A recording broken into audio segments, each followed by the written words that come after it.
When one brings you pain and another brings you sorrow, what would you do? Will you choose to remember or will you forget? Assalamualaikum and hello to dearest educators and precise timekeeper. My name is AKRIMIE MASSWAA. I'm from Smk Seri Ampang and my school code is KEA 2187. Today, I'm going to introduce you to a book written by my favorite author, Hamid, entitled If Only You Remember. This book consists of 329 pages, which packed with a touching story flow about struggles for both sides to keep their love eternity. In Arabic, there's a sentence called kun fayakun, which means be and it is. In my religion, we believe when nothing is impossible with divine intervention, because when God Almighty decides on something, then nothing is impossible.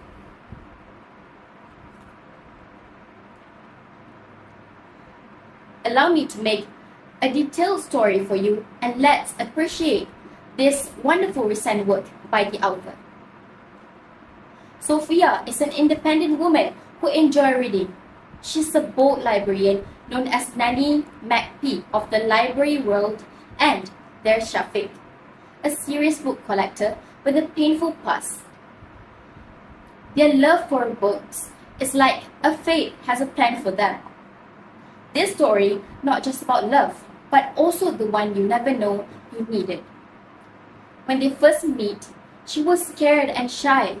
He knew how to make her adapt with the situation, feel comfortable with him by talking about books. He even calls her Cinderella because she always leaves something behind after every meeting, and he would spoil her with books because he knows she loves reading. The most exciting part is when he sets up Sophia's workspace at his library and said the library belonged to her. What can I say? The man in books always set the standards so high. Am I right? When he fell first, she fell too. They fell harder toward each other. But at the end, only God knows how painful it was losing someone you loved. The romantic love story turned into the story of perseverance, hope, and faith when Shafiq was diagnosed with dementia. The change of praise from "How can I forget? I do remember the little girl" into "I don't remember you" was the strongest test need to be endured by Sophia. Even the loss of memory, Shafiq has never forgotten his wife. Before his memory loss, Shafiq left a letter by telling Sophia to find her own happiness by giving her permission to leave him as he don't want to be a burden to Sophia. If I forget you, please know that my heart will always remember you, even if my mind does not. My love will never fade, even if my memory does.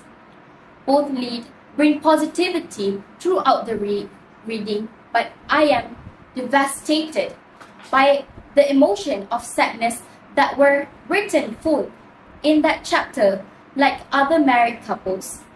The true test might come after tying the knots. That is when we finally know the strength and weaknesses of our spouses.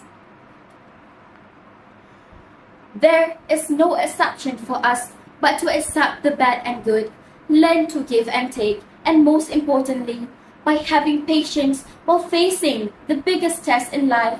We are already a champion, but the unexpected one was the true test of fate for us to handle and face. To end my speech for today, let me confess the lesson I got while reading this masterpiece.